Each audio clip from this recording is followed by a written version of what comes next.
একদমই বিনা পয়সায় নিজের চিকিৎসা করুন শুধুমাত্র এই কাটা নোটে দিয়ে। পতিত জমিতে বা ক্ষেতের আইলে এই কাটা নোটের শাক আপনি খুঁজে পাবেন। কাটা নোটের শাকটা আপনি যখন তুলবেন তখন দেখবেন যে এর গায়ে বা কাণ্ডে কিন্তু ছোট ছোট কাটা রয়েছে। কাটা নোটের শাক চেনার সহজ উপায়, এর পাতাগুলো কিন্তু অনেকটা ডাঁটা শাক বা সবুজ শাকের মতো হয়ে থাকে, তবে সবুজ শাকে কোনো ধরনের কোনো কাটা থাকে না কাণ্ডে, এই গাছে কাণ্ডে কিন্তু কাটা রয়েছে এবং শাক তুলতে গেলে কিন্তু কাটা ফুটে যেতে পারে হাঁটতে। এটা অবশ্যই খেয়াল রাখবেন এবং সতর্কতার সাথে এটা আপনি তুলে নেবেন। কাটা নোটে গাছের শেকড় পাতা সবই রোগ দূর করার জন্য কাজে লাগে। এই কাটা নোটের শাকের আরেক নাম হলো কাটাখুরিয়া বা কাটাখুরা শাক। দেখুন যে এই যে হাতে কিন্তু লেগে যায় আর রক্ত বের হয়ে যায়, কাজেই আপনারা যারা সংগ্রহ করবেন কাটা নোটে বা কাটাখুরিয়া অবশ্যই কিন্তু একটু সতর্ক হয়ে তারপর নেবেন। এতে প্রচুর পরিমাণে ভিটামিন এ, প্রোটিন, ভিটামিন বি6, vitamin C, vitamin K, thiamine, riboflavin, niacin, খনিজ উপাদানের মধ্যে রয়েছে calcium, iron, magnesium, phosphorus, potassium, sodium, zinc, copper, manganese, selenium, আরও রয়েছে লাইসিন এবং ট্রিপটোফ্যান। এই সবগুলো উপাদানই শরীরের জন্য বহুভাবে উপকারী। এক এক করে আমি বিস্তারিতভাবে উপকারগুলো বলছি, এবার আপনারা মিলিয়ে নিন যে আপনারা কী জন্য এবং কখন কতদিন খাবেন। গরমকালে বিশেষ করে প্রস্রাবের জ্বালাপোড়া সারাতে এই কাটা নোটে বিশেষভাবে কাজ করে থাকে। প্রস্রাবের আগে পরে দেখা যায় প্রায়শই জ্বালাপোড়া হয়ে থাকে প্রস্রাবের রাস্তায়। তো যাদের এই সমস্যাটা হয় তারা এই কাটা নোটের শাকের যে শেকড় এবং গোড়ার দিকের যে মোটা কাণ্ড সেটা ভালো করে ধুয়ে তারপরে এটাকে পরিষ্কার করে পিষে নেবেন, মানে বেটে নেবেন এবং রাত্রিবেলায় আগে থেকে অর্থাৎ 7-8 ঘন্টা ভিজিয়ে রাখা এক মুঠো আতপ চাউল, যেটা কিনা সকালবেলায় ভালো করে কচলে নিয়ে এই পানিটা ছেঁকে নেবেন এবং চালটা আপনি অন্য কাজে ব্যবহার করতে পারেন। এই চাল ধোয়া পানিটার সঙ্গে এই কাটা নোটে গোড়া এবং শেকড় বাটা 1 ঘন্টা আবার ভিজিয়ে রাখবেন এবং তার মধ্যে খুব সামান্য পরিমাণে মিছরি দিয়ে দেবেন, 1 চামচ মতো মিছরি পাউডার। এইবার এটা আপনি দিনে 2 বার খাবেন, অর্থাৎ সকালে একবার খাবেন, রাতে একবার খাবেন। সকালে আপনি যখন খাবেন তখন আতপ চাউলটা রাতে ভিজিয়ে রাখবেন, আর রাতে যখন খাবেন তখন সকালে ভিজিয়ে রেখে রাতে খাবেন। তবে 2 বারই আলাদা আলাদাভাবে 1 মুঠো করে আতপ চাউল নিতে হবে।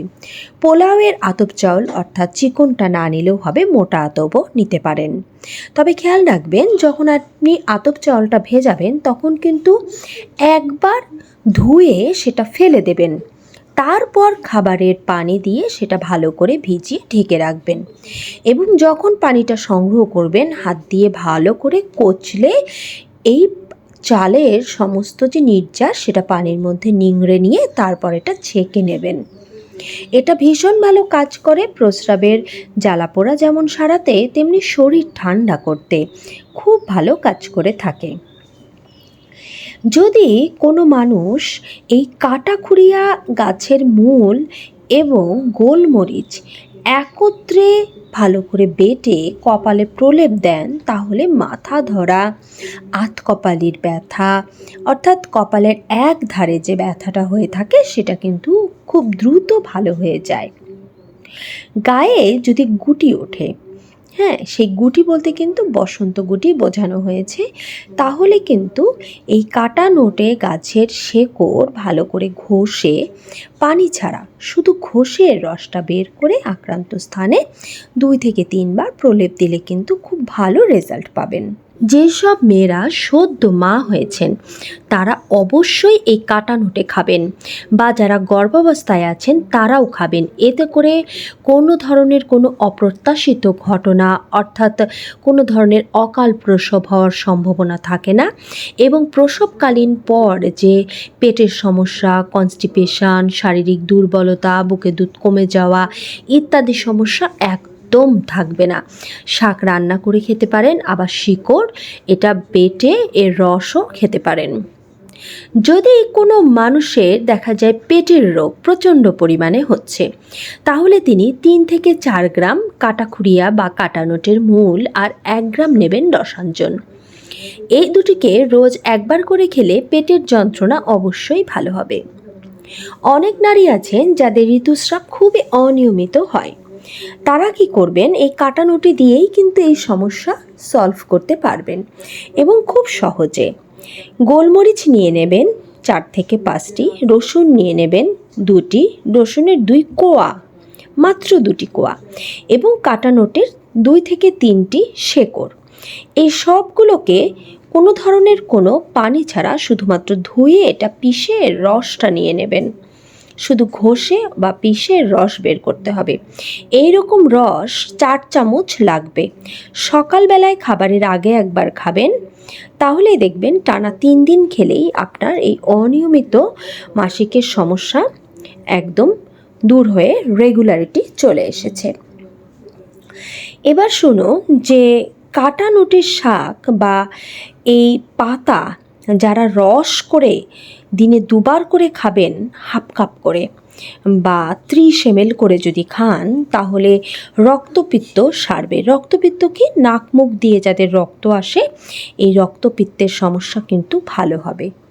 যাদের কিনা কোষ্ঠকাঠিন্যের সমস্যা রয়েছে, তারা যদি বিশেষ করে বৃদ্ধ বয়সে যাদের এই সমস্যাটা বেড়ে যায়, তারা যদি কাটানোটের শাক নিয়মিত ভাজা খান টানা 7টা দিন, তাহলে কিন্তু আপনাদের এই সমস্যা আর একদমই থাকবে না। এটা ভীষণই উপকারী। এছাড়া কাটানোটের শাক খেলে চোখের যে দৃষ্টিশক্তির সমস্যা সেটা কিন্তু চলে যায়। প্রচুর পরিমাণে আছে ভিটামিন এ, যারা কালেক্ট করতে পারবেন তারা অবশ্যই খাবেন। আর এই কাটানোটের বীজ যেটা হয় সেটা কিন্তু আপনি সংগ্রহ করে রেখে দিয়ে আপনার যদি আঙ্গিনা বা টবে এটা ছড়িয়ে দিতে পারেন, তাহলে কিন্তু এই বীজ থেকেই নতুন চারা গাছ হবে। আর কাটানোটি কিন্তু যেহেতু সারা 12 মাসই হয়, তাই এর কোনো নির্দিষ্ট ঋতু না থাকায় 12 মাস আপনি এর ফলন পাচ্ছেন। কাটানোটে যদি খান তাহলে দেখবেন যে শরীরে হঠাৎ করে ঘামাচি হওয়া বা যে কোনো গোটা হওয়া এই ধরনের সম্ভাবনা কিন্তু থাকে না। যাদের এরকম লাগাতার হতে থাকে গরমকালে গোটা, ফুসকুড়ি, যে কোনো ধরনের ফোড়া, তারা কাটানোটের শেকড় বেটেও কিন্তু যেভাবে আতপ চাল ধোয়া পানির সঙ্গে মিশিয়ে খেতে বলা হয়েছে সেভাবে খান, তাহলে লাগাতার ফোড়া হওয়ার সম্ভাবনা থাকে না। এই হচ্ছে আজকের ভিডিও। যাদের ভালো লেগেছে তারা ভিডিওটি অ্যাপ্লাই করুন আর বন্ধুদের সঙ্গে শেয়ার দিয়ে দিন, যাতে সবাই জানতে পারে এবং এইভাবে খুব সহজে নিজেদের রোগ নিজেরাই দূর করতে পারে।